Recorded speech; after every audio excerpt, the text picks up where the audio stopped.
तो भगवान की चर्चा सुनते ही हृदय आसक्त हो रहा है, दैन्यता है, भगवान का नाम प्रिय लगता है, लगता मेरे से तो कुछ हो नहीं सकता। हे भगवान शरणागत प्रतिपाल, ना विषयों का संपूर्ण त्यागी है, ना उसे संसार का संपूर्ण ज्ञान है, वो अपने को अधम समझकर भगवान की तरफ वो भक्ति का अधिकारी है। और जो बहुत विवेकशील है, तर्कशील है और जो वैराग्यवान है, जो चरम सीमा की वस्तु को प्राप्त करने के लिए अपने प्राण तक देने के लिए तैयार, वो ज्ञान मार्ग का अधिकारी है। वैराग्यवान, विवेकशील, तर्कशील, बुद्धि प्रधान ज्ञान मार्ग, भाव प्रधान दैन्य भाव, शरणागति का भाव, अपने में असमर्थता भक्ति भाव, कर्मठ प्रवीणता, कर्म प्रवीणता, कर्मठता, ये कर्मयोग। तो अपने को देखना चाहिए कि अपना भाव किधर है, कर्म प्रधान है या भाव प्रधान है या ज्ञान प्रधान है। जिधर हो उधर मार्ग भगवान ने इसीलिए अलग अलग, सबको एक मार्ग में नहीं चलाया जा सकता और सबका फल एक ही है। परिणाम में सबका फल एक ही, संसार बंधन से मुक्त होकर आत्मस्वरूप में स्थित होना ज्ञान मार्ग, संसार बंधन से मुक्त होकर भगवान के प्रेम में डूबना भक्ति मार्ग, संसार संबंध से रहित होकर के परमात्मा स्वरूप में स्थित होना कर्मयोग। वही परमात्मा है, वही भगवान है, वही ब्रह्म है। जो ज्ञानी लोग जिसे ब्रह्म कहते हैं, भक्त उन्हें भगवान कहते हैं, योगी उन्हें परमात्मा कहते हैं। तत्व तो एक ही है। समझ गए ना आप? ब्रजेश कुमार जी बिहार से। राधा वल्लभ जी। महाराज जी श्री हरिवंश। महाराज जी आपके चरणों में कोटि कोटि प्रणाम। महाराज जी बचपन में से ये सुनते आ रहे हैं कि हम शरीर नहीं हैं, आज तक जान क्यों नहीं पाए कि अपने आप को आत्मा के रूप में देखना इतना कठिन? साधन, जब तक साधन नहीं करोगे तब तक नहीं। साधन करो, साधन करते करते साधन का अभिमान त्याग हो जाएगा, तब समझ में आ जाएगा।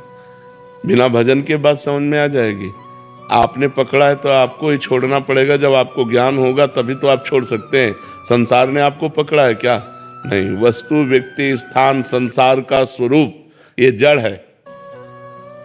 आप चैतन्य अविनाशी सच्चिदानंद भगवान के अंश हैं, तो जड़ चैतन्य की गांठ कभी पड़ ही नहीं सकती।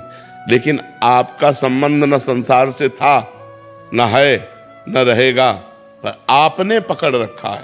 संसार ने आपको नहीं पकड़ रखा है। तो आपको जब तक ज्ञान नहीं होगा तब तक आप संसार का राग नहीं त्यागेंगे। हम पकड़े तो हम ही को छोड़ना पड़ेगा। जबरदस्ती कोई कितना भी करे थोड़ी छूट जाएगा। बंदे कीर मरकट की नाई, तो हम ही ने पकड़ा है। अब ये हमको ज्ञान हो आंतरिक, बाह्य ज्ञान से ये नहीं होता। ये बाह्य ज्ञान से नहीं छूटने वाला कि हम आत्मा हैं, हम शरीर नहीं हैं, ऐसा कहते हुए भी भोगों में जाओगे जब तक भजन नहीं होगा। बारी मथे घृत होए बरु, सिकता ते बरु तेल, और बिनु हरि भजन न भवतरी, या सिद्धांत। डट के भजन करो, अभी ज्ञान प्रकट हो जाएगा। पवित्र आचरण करो, पवित्र भोजन, शास्त्र स्वाध्याय, संयम से रहो, और फिर अपने आप सतमार्ग में बढ़ेगी बुद्धि। और जैसे जैसे बुद्धि बढ़ेगी तो आपको दिखने लगेगा कि ये संसार मेरा नहीं। अच्छा, किसका हुआ है संसार? पूरा जीवन पढ़ लिख करके बड़े पदाधिकारी बने, करोड़ों अरबों रुपए कमाए, मकान बनाया, लड़का बच्चा परिवार, मर गए, एक चौवन्नी पास नहीं, कुछ साथ नहीं जाएगा, तो पूरा जीवन बेकार हो गया ना। अब अगले जब योनि में जाओगे तो इनकी याद रहेगी क्या? जैसे पिछले योनि में हमारा पूरा परिवार सब कुछ था, अब याद है क्या? नया फिर दुकान मकान, फिर ये कब तक चलता रहेगा? अनंत जन्म हो गए यही करते हुए। ये ज्ञान होता है जब भजन करता है जी, तब अरे ये मेरे नहीं है, मैं तो भगवान का हूं, मैं परमात्मा स्वरूप हूं। ये बिना भजन के थोड़ी ज्ञान आ जाएगा। पूरा जीवन बर्बाद कर रहे लोग, खूब पूरा जीवन पढ़ाई में लगा दिया, खूब कमाई में लगा दिया, बुढ़ापा आ गया, भोग भोग करके इंद्रियां शिथिल हो गई, मर गए, हाथ कुछ नहीं लगा। जब यहां से गए तो वही पाप की गठरी और पुण्य जो हाथ लगा, कुछ नहीं रहा। भजन तो किया नहीं। अगर भजन किया तो वही साथ जाएगा, अन्यथा यहाँ पे कुछ। और सब जानते हैं, और जान करके सब अनजान बने हुए, सब उनको लगता है वो मरा मैं थोड़ी मरूंगा, उनको लगता है उसका छूटा मेरा थोड़ी छूटेगा, मेरा तो सब मेरे साथ जाएगा। ये जीव का ज्ञान भगवान से विमुख करके दुर्गति कराता रहता है।